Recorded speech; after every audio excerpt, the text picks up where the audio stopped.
सुप्रभात बच्चों। तो आज हम संस्कृत का चौथा पाठ आरंभ करने जा रहे हैं, जिसका नाम है नपुंसक लिंग। उसका आज हम अनुवाचन करवाएंगे और आप ध्यान से उसे सुने तथा अपनी किताब में भी देखकर मिलाएं।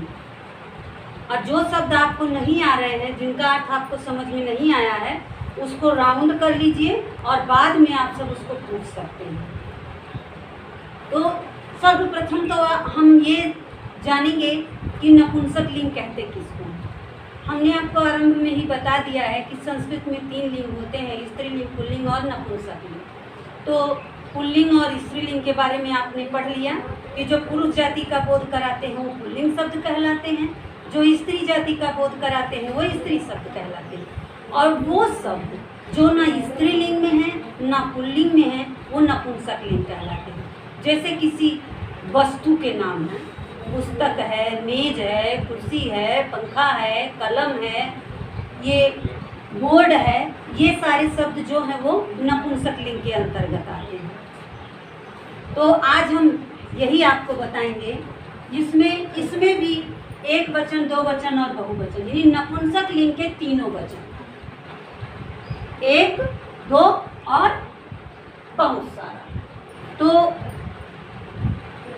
पहला है बच्चों पुस्तक, यानी कि एक पुस्तक, दो पुस्तक और बहुत सारी पुस्तक। तो पहले हम आपको बता रहे हैं, आपकी पुस्तक में दिया हुआ है कि पुस्तकम पुस्तके पुस्तकान, पुस्तकम पुस्तके पुस्तकान, एक पुस्तक, दो पुस्तक और बहुत सारी पुस्तक।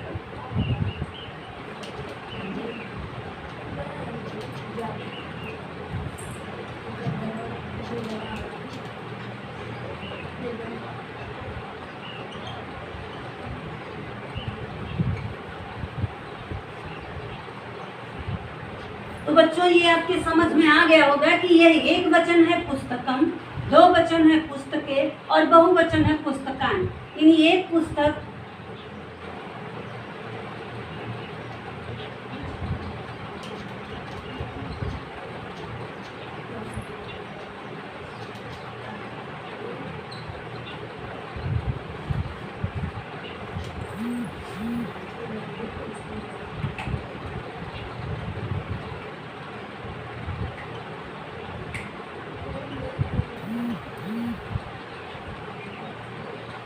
बहुत सी पुस्तकें। तो एक वचन, दो वचन और बहुवचन। इसी तरह से जितनी शब्द मैं बोलूंगी वह तीनों वचनों में ही बोलूंगी और उसका अर्थ मैं साथ में आपको बताती जा रही हूँ। कमलम, एक कमल, कमले, दो कमल, कमलान, बहुत सारे कमल। कमल आप जानते हैं फूल का नाम है, जो आपका राष्ट्रीय पुष्प भी है। फलम, फले, फलान, फलम एक फल, फले दो फल, फलान बहुत सारे फल।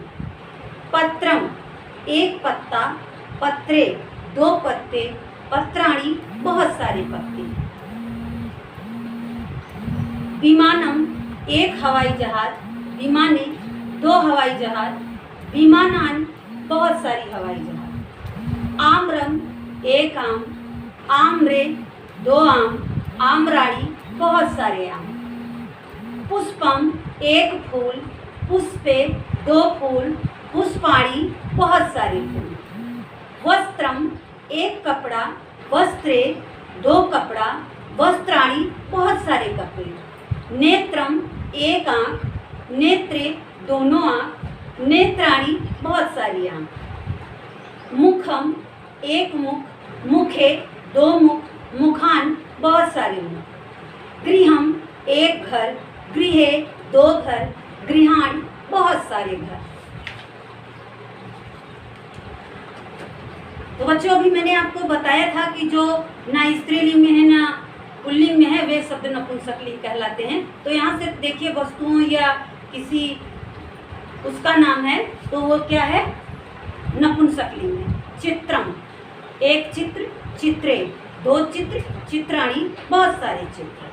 चक्रम एक चक्का, चक्रे दो चक्के या चक्र।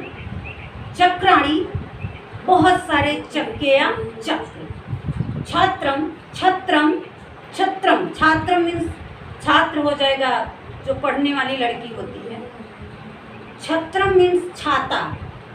छत्रे मीन्स दो छाते। छत्राणी मीन्स बहुत सारे छाते। क्षेत्र मीन्स खेत। क्षेत्र मीन्स दो खेत। क्षेत्राणी मीन्स बहुत सारे खेत। पात्रम बर्तन, एक बर्तन। पात्रे दो बर्तन। पात्राणी बहुत सारे बर्तन। बच्चों, पात्र का दो मतलब होता है। पात्र मतलब होता है व्यक्ति भी, जैसे एक पात्र, दो पात्र, बहुत सारे पात्र, एक लोग, दो लोग। जैसे किसी चीज में कोई अपनी पात्रता निभा रहा हो तो उसे पात्र कहते हैं। भूमिका निभाने वाला व्यक्ति पात्र कहलाता है। और पात्र मीन्स बर्तन भी होता है। व्यजनम पंखा। व्यजने दो पंखे। व्यजनानी बहुत सारे पंखे। मित्रम एक मित्र। मित्रे दो मित्र। मित्राणी बहुत सारे मित्र। दुग्धम दूध। दुग्धे दो दूध। दुग्धानी बहुत सारे दूध। यहाँ पात्र में दूध रखा हुआ है इसलिए ऐसा दर्शाया गया है। चित्र देख करके आप शब्दों को उचित अर्थ में समझेंगे, अनुचित नहीं, उसका अनर्थ मत लगाइएगा। तो आपको यह पाठ जो मैंने अनुवाचन कर दिया, अब आपको कुछ शब्द यहाँ लिख करके उसके मैं अर्थ भी बता दे रही हूँ, जिस तरह से ये बताया गया है। तो इसको आप अपनी कॉपी में लिखेंगे और नहीं तो किताब के नीचे ही जो शब्द दिए हुए हैं उनके नीचे ही पेंसिल से उनका अर्थ लिख करके याद कर लेंगे।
कमल एक कमल। कमले दो कमल। कमलानी बहुत से कमल। तो इस तरह से आपका ये दो शब्द हो गया। तीसरा भी लिखने जा रही हूँ। इसी तरह से आप या तो अपनी पुस्तक में लिख लेंगे पेंसिल से, और या फिर अपनी कॉपी में भी इसको लिख सकते हैं अर्थ के साथ, ताकि यह बाद में आपको याद रहे।